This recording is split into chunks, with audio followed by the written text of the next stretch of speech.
All right, in part two here, we're going to talk about the components of the parts of the therapeutic alliance. Let me enlarge this here. Okay, so the first component to talk about here is called the working alliance or the WA.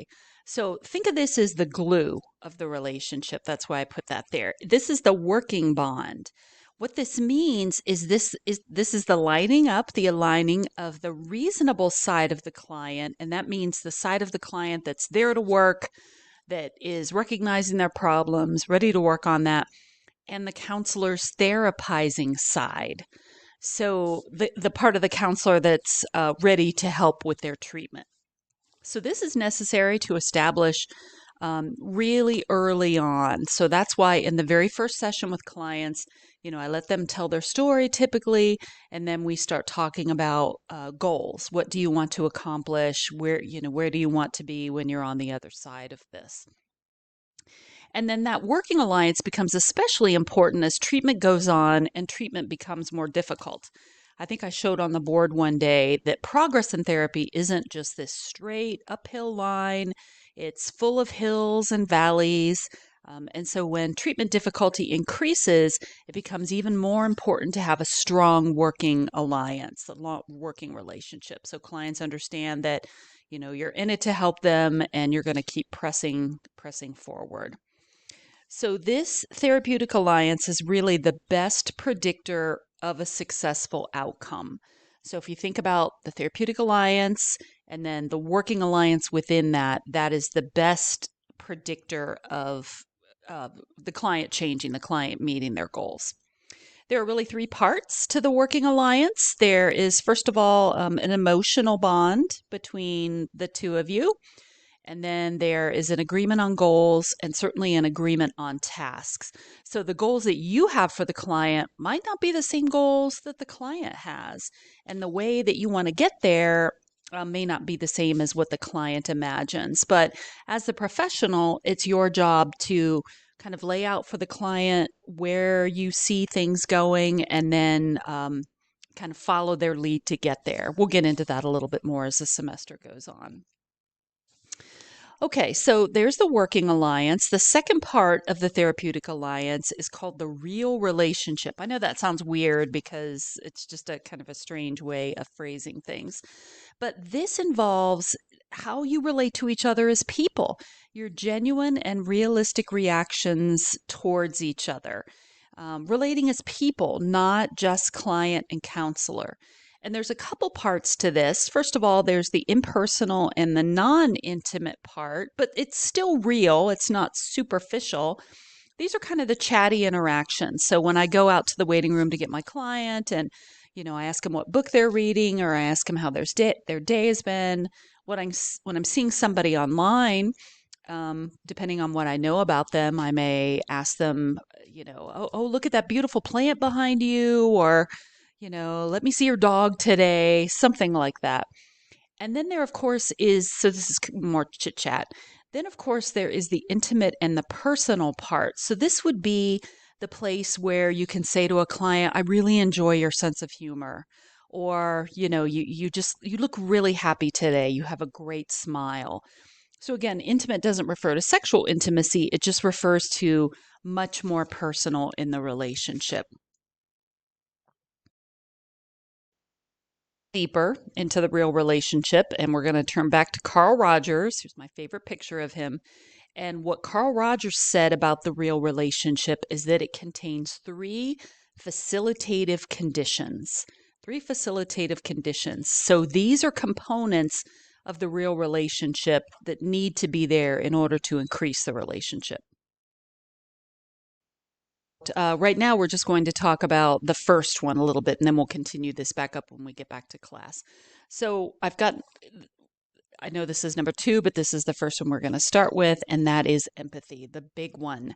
So we've talked about this a little bit. This is when you empathize with someone, you understand the client's experience as if it were your own. And the word empathy comes from the German word, I'm probably not pronouncing this right, Einflung, which means feeling oneself into, which is a pretty apt description. You're feeling what the client feels. So, this is when you understand the client's experience and feel the client's experience as if it were your own, but without losing the as if. You can't take on those feelings yourself. And we've talked a little bit about how to build good boundaries. And again, you'll get better at that the more experience you have. And you'll be able to go home without taking your clients home with you in your head. There have been questions about whether we can teach empathy, and it certainly seems that it's possible. Sometimes you can experience what's called cognitive empathy, and this is where you cognitively understand what a client feels. So if a client loses a family member and you think, "Oh, it's very sad to lose a family member." So you understand what they're feeling. That's what cognitive empathy is. But true empathy is when you actually are able to get a sense of what those feelings are like. So we know in counseling, this is one of those tidbits that I think are really critical for this class. The most productive response a counselor can make to a client is to respond to the feeling they're producing, respond empathically to the feeling they're producing. So a client might be telling you this long story about this person who hurt them and all the ways they hurt them and all the ways they behaved, but the most important thing that you can do is get beyond the storytelling and the situations and figure out what is it they're feeling? What is this feeling that they're expressing? And you respond to that. Respond to the feeling and not the story. And you will always, always make progress when you do that. It's absolutely one of the most critical things in counseling.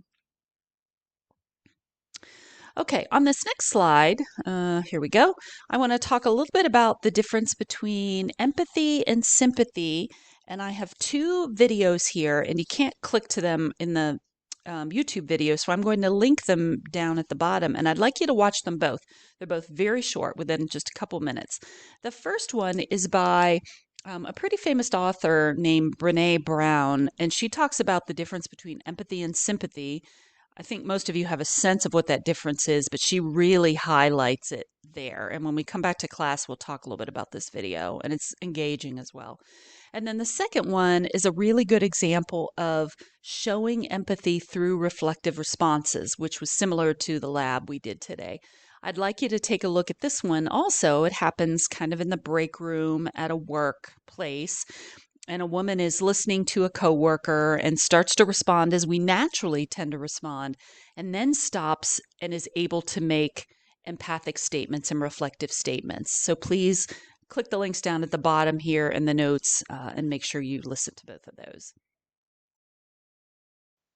It is just a discussion of the cognitive empathy that I mentioned. When you understand what a client feels, but without really having a deep sense of that feeling. So empathy, regular empathy, goes beyond cognitive empathy. And cognitive empathy for some people is just really a first stop.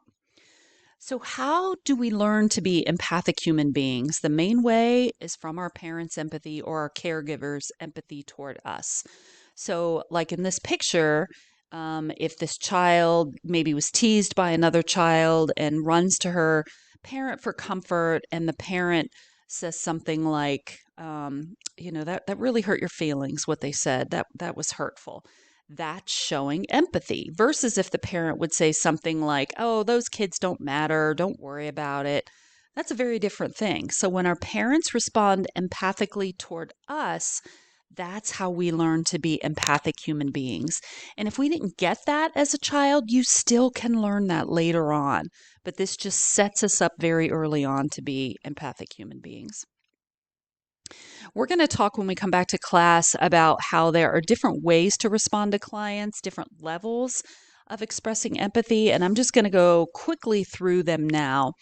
The first level is when you have a response and you just aren't aware of the client's feelings. So maybe you comment on the content of what they're saying. So they're talking about their friend who they were supposed to go out and do something with, and their friend texted them at the last minute and canceled.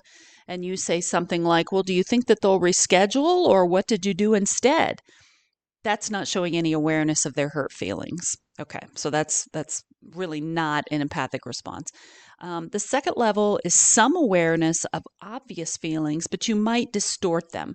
So, in the same example that I just gave you, you might say something like, "Oh, that must have made you really mad when they canceled."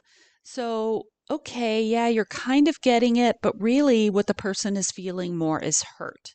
So, you're getting there with the second level. For the third level, it's when you tend to be aware just of surface feelings only, and you might even misinterpret some of the deeper feelings people are expressing. Counselor is aware of the surface feelings only and may misinterpret deeper feelings. So you might say to the person, "Oh, that must have made you really angry," when in fact they were feeling betrayed, for example. When we come back to class together, we're going to watch a video that walks us through these stages. And then the last two is where we're really getting into some strong empathy, understanding of feelings at a deeper level than the client expresses. We'll see this in this video series we're going to watch. So, a client is talking about the hurt they feel about something, and you recognize it as shame, for example, or betrayal. So, you're able to pick up on things and have the language to put the words to the feelings they have. And that's sometimes what we do in this job is we help give clients language to understand what they're feeling. And then finally, you make an accurate response to those deeper feelings. So when you understand those feelings and are able to label them for the client, that's the deepest level of empathy. And I don't want you to get too worked up into understanding, "Oh, I don't know the example between number 3 and number 4." Just understand that there is definitely a progression in learning to give empathic responses to clients, and it just takes time and experience to be able to do that. Some people naturally are very empathic. Some people not so much. So there's just a lot of variability. Okay, that's it for this video, and I will see you back in class next week, and we will talk about empathy some more. Everybody take care.